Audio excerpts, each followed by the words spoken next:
Hello learners, welcome you all on our YouTube channel Success with Economics। Class 11th economics के Indian economy के MCQ हमने start कर रखे हैं। अब हम चैप्टर 3 के एमसीक्यू और फिलअप करेंगे हिंदी मीडियम और English medium. Please subscribe our channel success with economics. So let's start.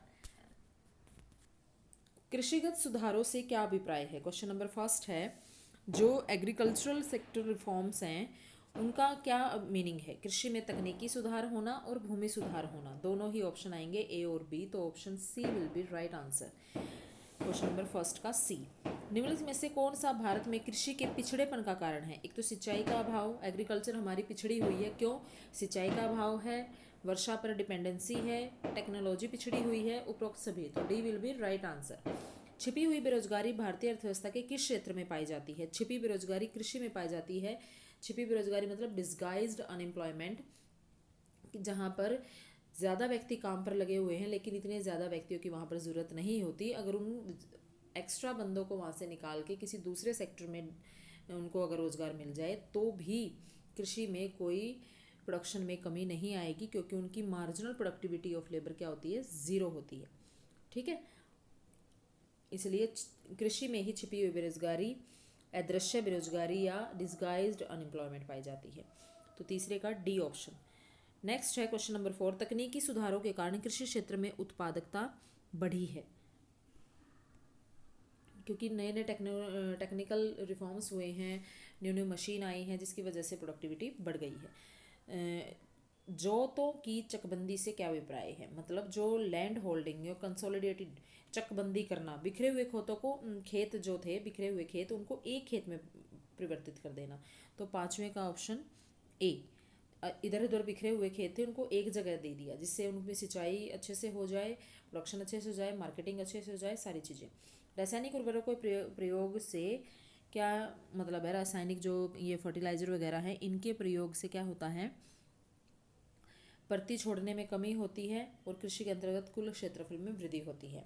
कृषि में रासायनिक उर्वरक देखो, अगर हम डालते हैं तो प्रोडक्शन तो बढ़ता ही है, ठीक है, और जो एक्स्ट्रा फालतू का मटेरियल है वो भी थोड़ा सा कम होता है। इसको हम थोड़ा सा इंग्लिश में भी देख लेते हैं एक बार। ये परती का मतलब यहाँ पर क्या ले रहे हैं? Use of chemical fertiliser has led to fall in fallowing, rise in gross area under cultivation. हाँ वही, ठीक है, जो एक्स्ट्रा चीज़ें या होती हैं जो उनको प्रति छोड़ने में कमी होती है रासायनिक उर्वरकों में। भारत में हरित क्रांति की विशेषता क्या रही है? फसल उत्पादकता में वृद्धि हुई, क्षेत्रफल में वृद्धि हुई, खाद्यान्न उत्पादन में आत्मनिर्भरता, तीनों ही हुए हैं। तो option D will be right answer of 7th question. निम्नलिखित में से कौन सी भारत में हरित क्रांति की सीमा है? असमान प्रसार, किसानों के दृष्टिकोण में परिवर्तन, खाद्यान्न उत्पादन में आत्मनिर्भरता, या कृषि का यंत्रीकरण। 8वीं का है ए। भारत में हरित क्रांति की सीमा का मतलब क्या है? इसकी कमी, ठीक है, तो इसकी कमी एक ये है कि इसका असमान प्रसार हुआ है। कहीं पर इसका ज़्यादा फायदा हुआ है, कहीं पर इसका किसी को पता ही नहीं चला है, मतलब फ़ायदा ही नहीं हुआ। ज़्यादातर हरियाणा, पंजाब, यूपी, इन्हीं स्टेट में इसका फ़ायदा हुआ था ग्रीन रेवोल्यूशन का, ठीक है। तो इसकी एक ये सीमा, सीमा का मतलब यहाँ पर इसकी लिमिटेशन, लिमिटेशन मतलब कमी, तो कमी बतानी है ये 8वें का ए। भूमि का अधिकतर आकार जो कि एक व्यक्ति या परिवार रख सकता है वो क्या कहलाता है? भूमि की उच्चतम सीमा निर्धारित कर दी थी जो सीलिंग ऑफ लैंड होल्डिंग, कि इससे ज़्यादा जो भूमि की उच्चतम सीमा है, इससे ज़्यादा किसी को भी भूमि का आकार नहीं मिलेगा। औद्योगिक नीति प्रस्ताव 1956 ने जोर दिया था, किस पर दिया था? सार्वजनिक क्षेत्र की भूमिका पर। निम्नलिखित में से कौन सी छोटे पैमाने के उद्योगों की मुख्य विशेषता हैं? श्रम की प्रधानता और स्थानीय लोचशीलता, ठीक है, लेबर ज़्यादा होती है ना छोटे पैमाने के उद्योगों में। 1951 से 90 की अवधि के दौरान समृद्धि की रणनीति क्या थी? ज़्यादा से ज़्यादा ग्रोथ कैसे होगी? आयात प्रतिस्थापन और निर्यात सार्वजनिक क्षेत्र के उद्यमों की मुख्य भूमिका। आयात प्रतिस्थापन यानी कि अगर हमें ग्रोथ करनी है तो ज़्यादा से ज़्यादा जो चीज़ें हम बाहर से मंगवाते हैं उनके सब्सिट्यूट अपने ही देश में हम क्या करें? प्रोड्यूस करें, बाहर से ना मंगवाना पड़े। और सार्वजनिक क्षेत्र जो है उनके ऊपर मुख्य भूमिका। तो ए और C, D will be right answer. छोटे पैमाने के उद्योगों के लिए जो लिमिट है, इन्वेस्टमेंट की लिमिट है, वो कितनी है? 10 करोड़ से कम। औद्योगिक लाइसेंसिंग नीति का मूल विचार क्या है? देश के पिछड़े क्षेत्रों में उद्योगों को बढ़ाना। कौन से छोटे पैमाने के उद्योगों की विशेषता रही है? छोटे पैमानों में श्रम गहन और रोजगार ज़्यादा मिलता है, स्थान निर्धारण संबंधी लचीलापन पाया जाता है, कम निवेश की जरूरत होती है। तो सभी 15 क्वेश्चन का है डी आंसर। आंतरिक दृष्टि व्यापार नीति निर्भर करती है किस पर? आंतरिक दृष्टि व्यापार नीति आयात प्रतिस्थापन पर निर्भर करती है। आंतरिक है ना कि अपने देश में जो आ रहा है उसके सब्सिट्यूट अपने ही देश में बनाओ, ठीक है। तो 16वें का बी ऑप्शन। अब उसके बाद है कौन सा व्यापार संरक्षण का उपकरण घरेलू अर्थव्यवस्था में आयातित वस्तुओं की कीमत को प्रत्यक्ष रूप से बढ़ाता है? आयात टैरिफ। जब बाहर से चीज़ें आती हैं उन पर फिर टैरिफ लग जाता है तो इम्पोर्टेड जो गुड है वो और महंगी हो जाती है, तो आयात टैरिफ।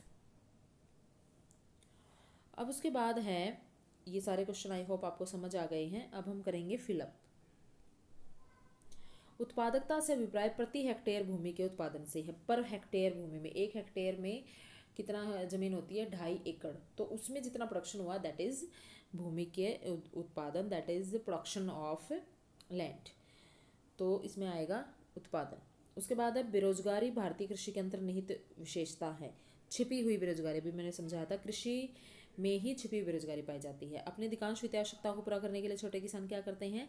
गैर संस्थागत संसाधनों पर निर्भर रहते हैं। गैर संस्थागत कौन से होते हैं? नॉन इंस्टीट्यूशनल, जैसे जमींदार हो गए, बड़े बड़े आड़ती हो गए, इनसे पैसा ले लेते हैं ब्याज पर। भूमि सुधारों को क्या बोलेंगे? संस्थागत सुधार भी कहा जाता है।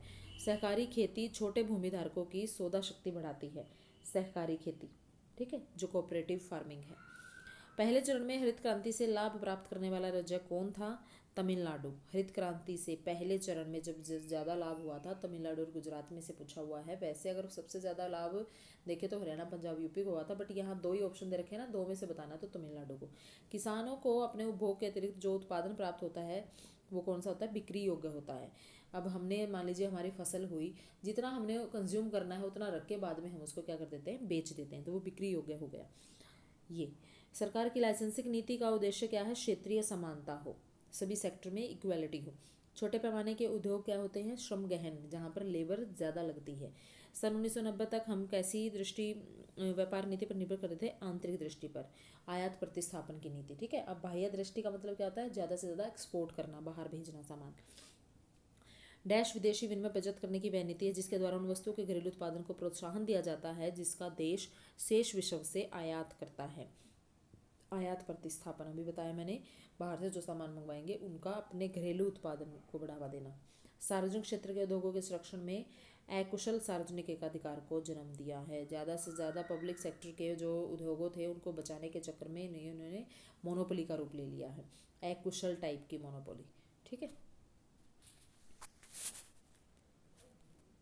अब ये देखिए इंग्लिश में है question. Agrarian reforms refer to कौन से होते हैं? टेक्निकल रिफॉर्म्स और लैंड रिफॉर्म्स एग्रीकल्चर में। तो ए और B. Which of the following is the reason for the backward of the agriculture and economy? Economy में क्या है बैकवर्ड? ये सारे ही हैं ऑप्शन कि इरीगेशन फैसिलिटी नहीं है, टेक्नोलॉजी अच्छी नहीं है, रेनफॉल पर डिपेंडेंसी है, डिस्गाइड अनएम्प्लॉयमेंट एग्रीकल्चर में पाई जाती है, टेक्निकल रिफॉर्म्स प्रोडक्टिविटी जब होती है तो agriculture sector tends to rise, बढ़ेगा। टेक्निकल रिफॉर्म्स होते ही प्रोडक्शन बढ़ेगा। कंसोलिडेशन ऑफ होल्डिंग का मतलब क्या होता है? Take over the small holding.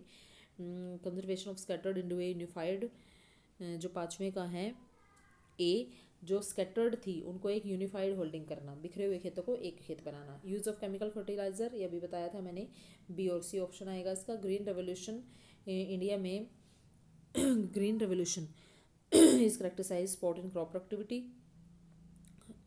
Rise production हुआ है, सेल्फ सफिशिएंसी बढ़ी है, all of these. Which of the following is the limitation of green revolution? क्या लिमिटेशन है, कमी क्या है? अनइवन स्प्रेड, ठीक है, प्रसार ज़्यादा नहीं हो पाया। Maximum size of cultivable land holding that an individual और family can hold is called, क्या बोलते हैं इसको? लैंड सीलिंग, भूमि की उच्चतम सीमा, लैंड सीलिंग। 9 का ए। इंडस्ट्रियल पॉलिसी जो रिसोल्यूशन था 1956 में, ये किस पर ज़्यादा डिपेंडेंसी थी? पब्लिक सेक्टर पे। So the following is a typical characteristics of small scale industries. जो स्मॉल स्केल है ये लेबर इंटेंसिव होते हैं, ज़्यादा लेबर लगती है इनमें। 1951 से 1990 के बीच किस पर ज़्यादा फोकस किया गया था? इम्पोर्ट सब्सटीट्यूशन पर। इन्वेस्टमेंट लिमिट क्या होती है स्मॉल स्केल इंडस्ट्री की? 10 करोड़ से कम। The basic idea of industrial licensing policy was to, जो बेसिक आइडिया था वो क्या था, increase industry in the backward region of the country, जो बैकवर्ड इलाके थे वहाँ पर ज़्यादा से ज़्यादा इसको बढ़ाना, उद्योगों को। स्मॉल स्केल इंडस्ट्रीज़ में क्या आता है, एक लोकेशन फ्लेक्सिबिलिटी होती है, स्मॉल इन्वेस्टमेंट की ज़रूरत होती है और लेबर इंटेंसिव होता है, ये एम्प्लॉयमेंट फ्रेंडली होता है, तो D option. Inward looking trade strategy किस पर डिपेंड करती है, इम्पोर्ट सब्सटीट्यूशन, और विच of the following trade protection directly, जो ट्रेड प्रोटेक्शन था वो किसको लेकर था, import tariff, community with domestic economy. अब इसके fill up, productivity means output dash unemployment occur owing to excessive burden of employment population disguised agriculture sector. For their recurring financial need, the small farmer depends on non-institutional source, अभी समझाया था। Labor reforms are also known as institutional reforms dash enhance the bargaining power of small, जो cooperative farming है इसकी वजह से bargaining power बढ़ी है। इन द फर्स्ट फेज सबसे ज़्यादा फायदा गुजरात और तमिलनाडु में से किसको हुआ था, ग्रीन रेवोल्यूशन का, तमिलनाडु को।